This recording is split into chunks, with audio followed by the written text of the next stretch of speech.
Hey folks, Kilt-Man here, Kilt-Man, at your service. How are you all? Hope you're well. Oh, incidentally, we are wearing the Wallace tartan. Now that's not William Wallace Braveheart tartan, because I've said this before, William Wallace didn't wear a kilt, he didn't have any tartan. It's just fact, simple as that. But the Wallace clan wears this. In the film, he wears a very rustic, earthy type of tartan. It's lovely and it's now known as the Braveheart tartan. I've yet to collect it, but I will. We have Jack Burton's vest from Big Trouble in Little China, and we have the Jade Buddha from Rambo 2 and 3. Yes! Now, to the eagle-eared amongst you, what's playing? What's that theme? Brains.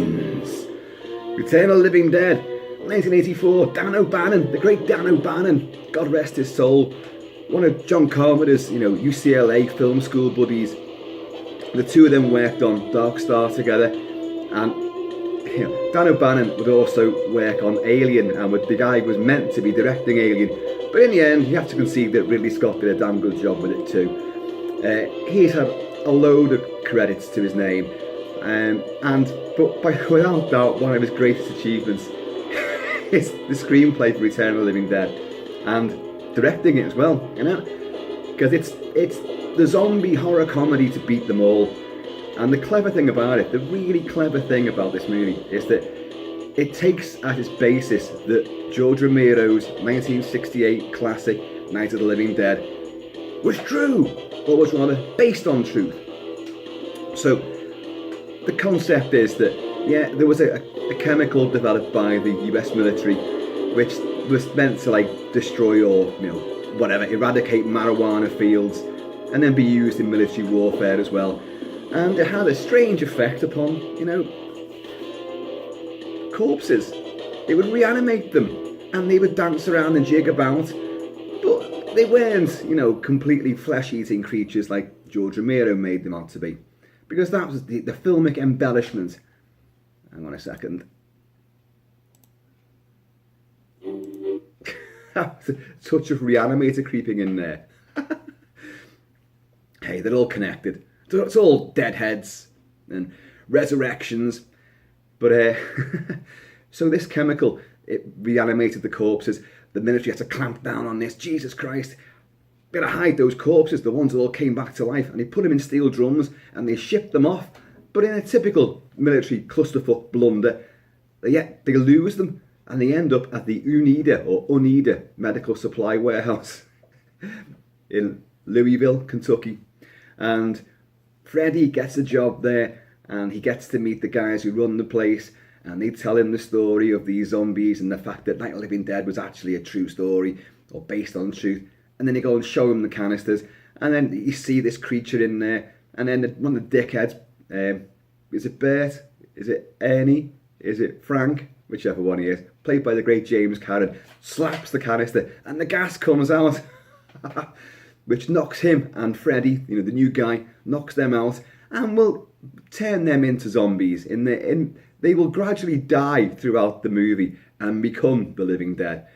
But in the chaos that ensues, the great Gulager as well, who is he Bert? There's Frank, there's Ernie, there's all these fucking names, I get confused. But Gulager then realises that the great Don Calfa, who runs the mortuary just over the way there, has got a crematorium. So they chop up all these bodies, the split dogs have come back to life, the butterflies have come back to life, fucking everything's come back to life, but they can't just kill it. A bullet to the brain, like in the Romero movies, isn't going to do it. So no matter what you do, these fucking things, all their body parts are going to keep coming after you. And they want brains. Because why do you want brains? Why do you want brains? Don Calfa asks the famous celebrated half-zombie, female half-zombie that you get tied down to a mortuary table. Because it stops the pain. But what pain? The pain of being dead. And Don Calfa goes, it hurts to be dead. He's wonderful. More on that in a minute. But why are we talking about this film? Why? Well, if the title didn't give it away, this certainly will. Now, those of you who saw the last mask video I did, which was Creepshow Nate from the Father's Day segment of the great film Creepshow, you will know that 2 masks arrived in the same damn box. So I don't need to open the box again, do I? Because I'm not going to.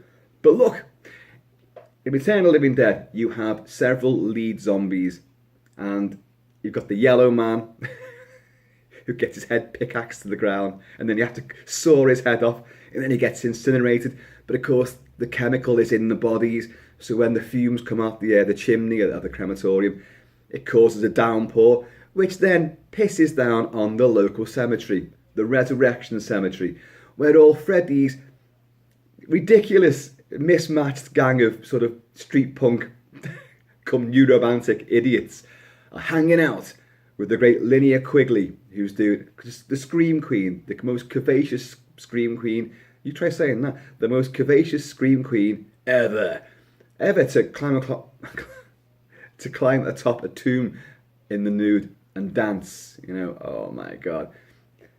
So anyway, it resurrects all the zombies, all the corpses there will rise out of their graves, and then they will lay siege to the Oneida Medical Supply Warehouse, the crematorium and the morgue and the mortuary, and every paramedic that turns up, every cop that turns up is going to get chomped as well. So, brilliant. Now, again, before I show you the mask, because I'm just setting the scene, John Russo is the collaborator with George Romero. Now, John Russo wrote a script, which here it is in book form, called Return of the Living Dead. And that was a direct follow-on from Night of the Living Dead. George Romero and John Russo had a difference of opinion as to how this series was going to go, its trajectory. So they parted company.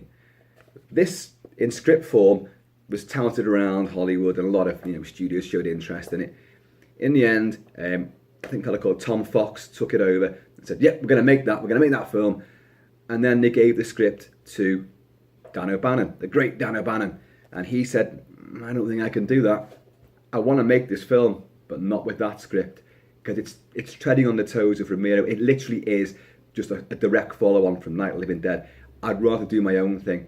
So puts pen to paper, or fingers to keyboards, and cobbles together his own screenplay, which is largely what you see in the finished movie, which John Russo then turned into another book called Return of the Living Dead. So John Russo wrote 2 books, and I have them both. Anyway, let's get them out of the way. So, you've got some fabulously memorable zombies in this, and most memorable of all has to be the Tar Man. And he's the thing that is in the drum when they foolishly open the drum, or like tap the side, and the gas comes out.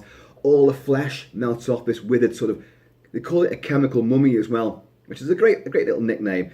All the flesh rots off it, and when it comes out, it is just literally a bag of bones, and it's covered in what looks like tar, which is just basically the skin melting off its bones, and it has this really bizarre way of walking, because it's all fluid, it's all falling apart.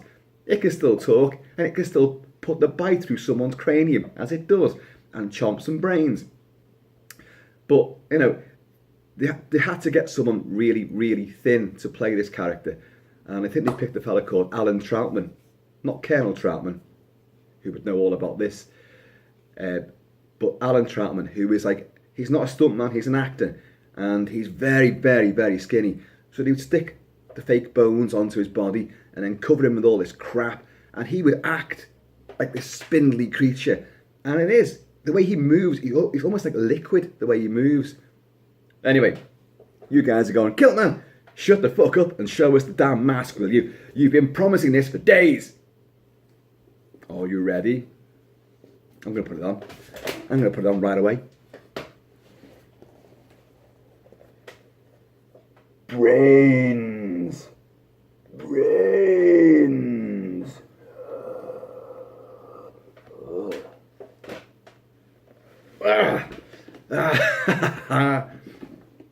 Right. Every time I do that, and I've got my hair tied up, it makes a right mess. So I'll free the locks. But here he is. It's the Tar Man. Now, this is by Trick or Treat Studios. They have the license to Return of the Living Dead. But as far as I know, they've only released one mask, which is this baby here. This googly-eyed, gap-toothed baby covered in shite. He has this sort of orange pate. He has this dishevelled, melting flesh dripping down him. He has some kind of spinal column debris going on at the back here, which are not too bad, not too bad. It's quite a hell of a split up the back there. But then again, this is a deluxe sort of over neck and shoulder, mask. A bit like the Nate mask as well from Creepshow. Now, I think Justin Mabry, who's the head of Trick or Treat Studios, designed this or sculpted this. William Stroud is the guy who designed the zombies and did all the production design for the film Return of the Living Dead. And they went back, they went back to EC Comics, which again ties in with Creepshow, because Creepshow is just a great big homage to EC Comics and weird tales and that kind of stuff. The Vault of Horror, Tales from the Crypt. And the way that they drew zombies rising from the grave in the EC Comics, William Stroud thought, that's the way we're going to go with it. Plus, they took the famous illustrator Bernie Wrightson, who did a lot of zombies, a lot of monsters, a lot of creatures. They took his design work as well, but they tried to go one step further. And it's debatable how convincing they were with this, because William Stroud would also look at police pathology pictures. He would study cadavers. He went into a lot of research on what bodies look like, and he tried to come up with all these original and yet realistic designs. Now, I wouldn't say that they're particularly realistic. They are memorable, they are exciting, they are vivid, they are very cartoonic, they're very comic book and lurid and beautiful, beautifully hideous, but I don't think they're realistic at all. But then again, I don't think they're meant to. As far as I can say, they don't need to be. So let's have a more detailed look at this guy. You have wisps of hair. Again, similar to the Creepshow Nate. I was bragging about how good the little straggly bits of hair were on that. And this guy's got the same thing. Same sort of thing going on. He's got a few little wispies left. He's got some nodules and pustules and, manky bits. Look at this. I'm sure I've picked up things that my dog has done which look not too dissimilar from this. That's not really a good habit, is it? But look at him and look at them eyes. Look at the eyes. Look at the big googly eyes. Yeah? Brains. I mean, the tagline always was like, if these zombies could come back from the grave, the first thing they'd say is, let's party. Because they have a ball. They can move pretty fast as well. And you've got that great shot of Don Calfa goes out to try and start up one of the paramedics' ambulances. And of course he finds that these two guys, the paramedics, have been chomped already. And when he shuts the door, this hideous little, well, it's played by a midget or a dwarf, and it's all zombified, and it's chowing down on the skull of this paramedic, and a big chunk of brain comes out of it. And then it gets up and totters after him on stumps of legs. The way they've done this guy, he's actually got little bony stumps. So he's like sort of half a zombie again. It's just really clever, really inventive. And of course, the film is hysterically funny. Some of the one-liners and some of the characters and some of the overacting. James Caan in the first sort of 20-25 minutes of it, he is doing nothing but screaming and crying. It's just outstanding. Not a bad question, Bert. It's not a bad question, Bert. And you've got poor Freddy. The two of them are going through rigor mortis. The paramedics come in there, and the two paramedics are going, can I use your stethoscope and your equipment? Because I don't think mine's working. Why do you say that?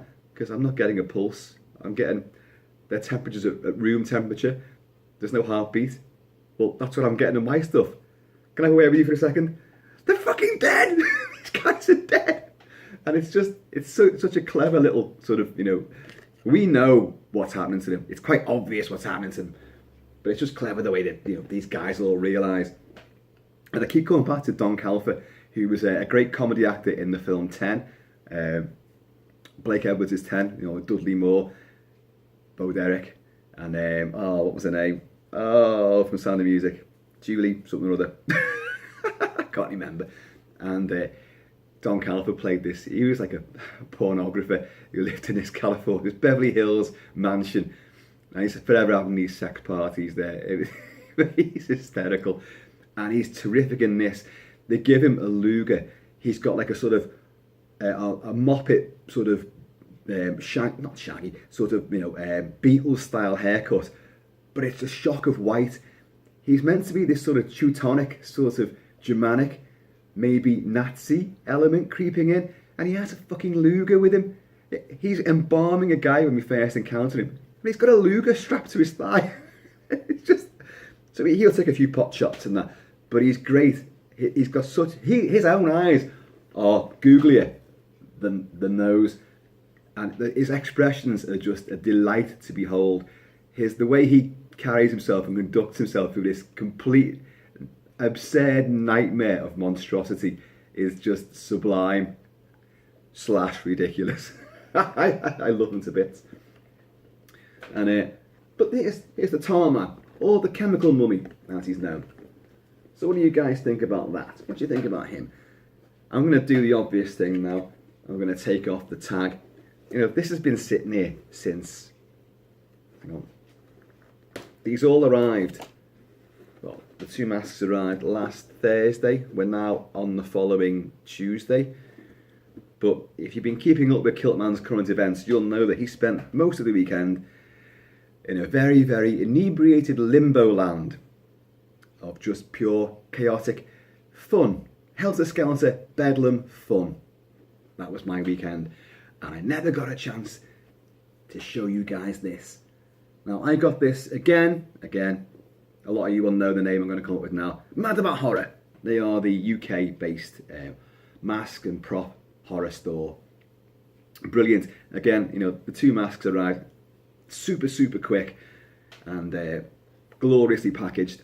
And you always get these little badges. They send you these little badges too. Nice little things. But I love him. He is a fabulous creation. It kind of makes you want the whole suit, so you can do that incredible sort of slimy walk. I'm sorry, I've just got my kilt pin attached to my boot. But he does this. Oh, he's sliding around. He's sinuous. He's slimy. He's a wretch. He's just dripping. And of course, in the end, he gets his head knocked off with a baseball bat. He's locked behind this door, and they wait for him. Open the door. Opens it, and he comes out, more brains. And Gulager just goes whoop, poof. Noggin goes flying off, and a big sweaty patch of stain hits the door where the head goes boosh. It's just hideous. And yeah, fantastic at the same time. Now, I know he looks kind of comical and a bit silly. I'm reaching for a cup of tea here. Once again, it's tea, not whiskey. I'm being good. I'm being almost good. I only had 4 whiskeys today. Shh. Don't tell Mrs. Kilt-Man. Don't do it. It was a long time ago, Amy. That was dinner time. Jesus. But yeah, he's got a very comical look to him. So this is where this whole thing with William Stout saying about, I looked at cadavers, I looked at mortuary reports, pathology pictures, and tried to copy what they look like. Well, I don't know. And they looked at old mummies as well from, I can't pronounce the name of the place, but I believe it's Mexico, I think, or some kind of Aztec remains were found of all these mummies. So he tried to copy that, emulate that look for someone, especially this guy.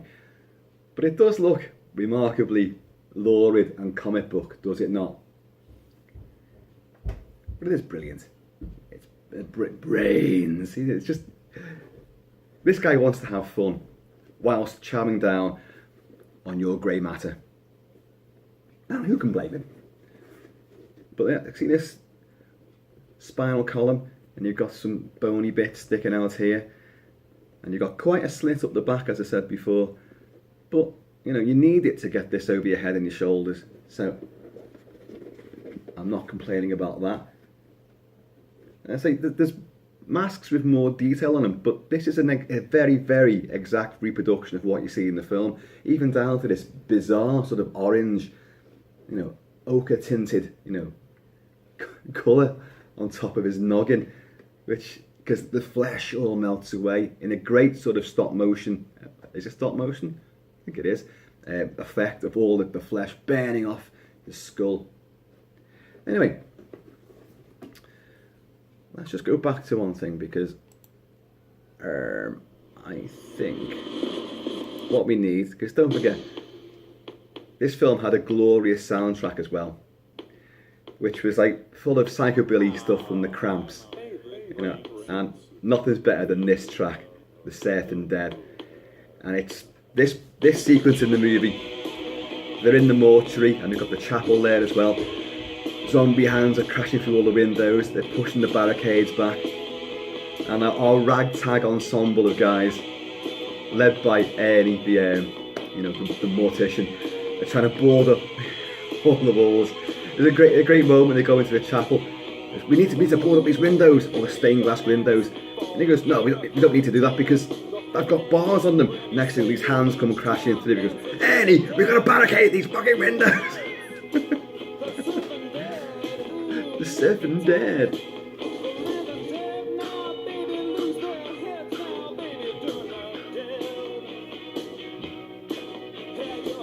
Let's turn up a bit. Now, I am deliberately playing this off YouTube, so hope to circumvent any kind of hideous copyright, confrontations, because it's already on YouTube.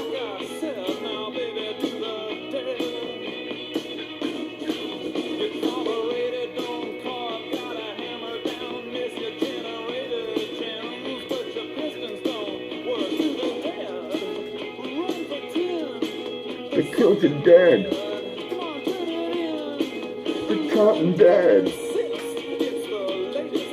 Tell you what. If you can hear me, that's got quite a good shape to it around the neck and the shoulders.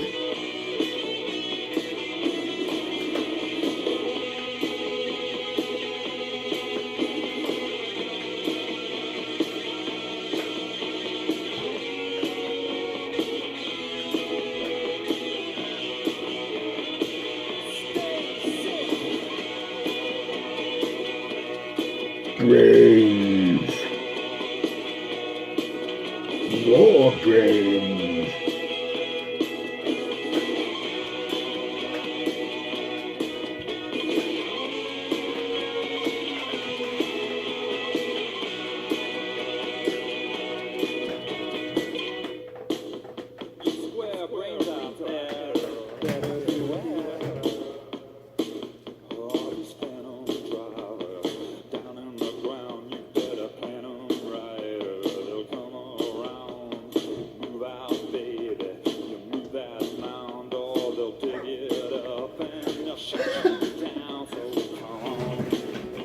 Well, you're not going to get a better advert for the Tall-Man mask than that. Bouncing round to the Surfing Dead from the Cramps. Oh yeah, let's be honest. Oh, come on. Oh, come on.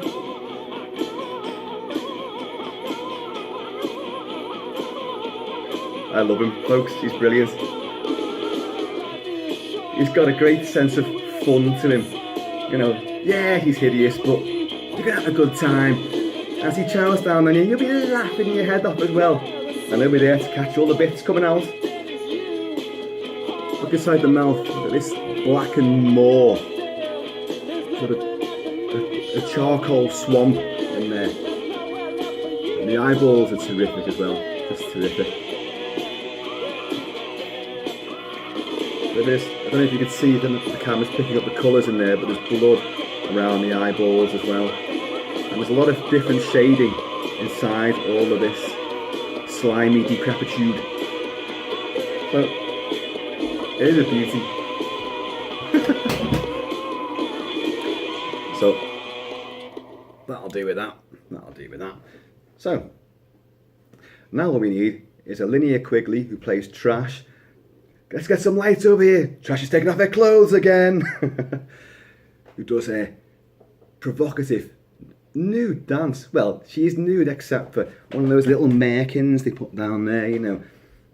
I mean, nowadays she'd just be full frontal. But, you know, it was still great. You didn't really get that in a George Romero film, did you? So, and in the UK, we were waiting for Day of the Dead to come out. It was looking at, I remember this vividly, in all the magazines at the time, like Starburst, and, well, Fangoria's an American magazine, but all the British tabloids and magazines were all saying that the UK censors were not going to allow Day of the Dead in because they were going to give it too many cuts. So just don't bother with it. And in the meantime, whilst we were waiting, I think it took another year for us to get Day of the Dead. Return of the Living Dead came out. Now, it's not as gory as I'd like it to be, and its tongue is very definitely wedged inside its rotting cheek. But that doesn't matter. It's a clever concept. It's a beautiful take on what Romero did. And it doesn't tread on the toes because it's in a different style. Of course, the film did spawn a very crap sequel in Return of the Living Dead Part 2. But then you got Return of the Living Dead... What's that about rotting tongue? Return of the Living Dead Part 3 came out. And that was the one with it. Is it Mindy Clark? Who, again, this trioxin, or whatever the chemical is called, the boyfriend kills her in a motorbike accident, and his dad works at the very low budget army facility where the chemicals are kept, and they're doing experiments on corpses, trying to reanimate them and turn them into super soldiers. And he brings her back to life. But of course, so she doesn't want to eat his brains. She has to try and... She self-harms, and she puts all spikes through her hands and glass through her neck and nails through her fingers and piercings. And that is quite sexy at the same time because she's mostly nude. But some great effects in it as well. But it does seem to have a much lower budget than the original movie. This is often the case, though, isn't it? But it's not a bad film in its own right. So I would recommend Return of the Living Dead, absolutely, because it's a masterpiece of comic gruesome genius. Part 2, it's like a zombie film for kids. It is. It's so tame. It's ridiculous. And then you got Part 3, which completely goes to the other extreme, sadomasochism and loads of gory effects, loads of chompings, and it's got everything a gorehound would delight in. But the real masterpiece houses this guy, the tar man, the chemical mummy. Look at him. Another close-up. Bit more slime for you, sir. Ooze Amundo. Yeah. You know what this reminds me of? Remember in Close Encounters where Roy Neary, oh God, what's his name? Matt Huber from Jaws, Richard Dreyfuss is carving out, the mountain for where the UFO is going to arrive, and it looks very similar to that. The way he gets in his living room, he's carving it all down. He's got all the air from his front garden through the window, and he's built this bloody, stupid fucking flat top mountain. Devil's Peak, Devil's Hill, Devil Mount. It's Devil something, isn't it? Sure, I'm right. Haven't seen a film for ages. Folks, I think that's it, really. I think that is actually it. So, this was the one you've been waiting for. I hope you think it was worth it. I think it's glorious. And I do recommend it. I'm just hoping they do some other masks from Return of the Living Dead, because there's other creatures and other looks that you get for this. I mean, the female half zombie that they have strapped to the table, you see her spinal column waggling about, and a little bit of sort of fluid has leaked out the end of it. It's a nice little detail, like spinal fluid. I don't know what it's meant to be. And she's chained down, she's rotting, she's topless, but the face is tremendous. And judging by what's coming out from Trick or Treat Studios this year, which are the Ted Danson, Galen Ross masks from Creepshow, where they've come back from their watery graves and they are covered in bilge and seaweed and they're green. They could do it, because that's a very similar sort of look. Anyway, Tar Man. Hey, Tar Man. folks, that's it for now. Hope you all like this. Yeah. Final last glimpse. Final spin round. Yeah. I mean, that is a nice sort of prehistoric touch. It's almost like some kind of dinosaur, but then again, because his flesh has come away, that would be there. So maybe William Stout was right then, and he was a bit more accurate than I'm giving him credit for. What do I know? What do I know? Folks, as ever, it's been a blast. I'll be back with more stuff. More stuff. So in the meantime, be happy, be safe.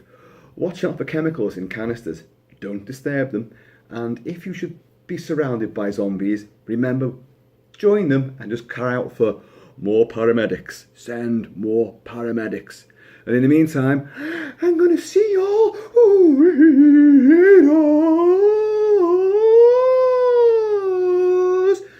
Not a bad question, Bert.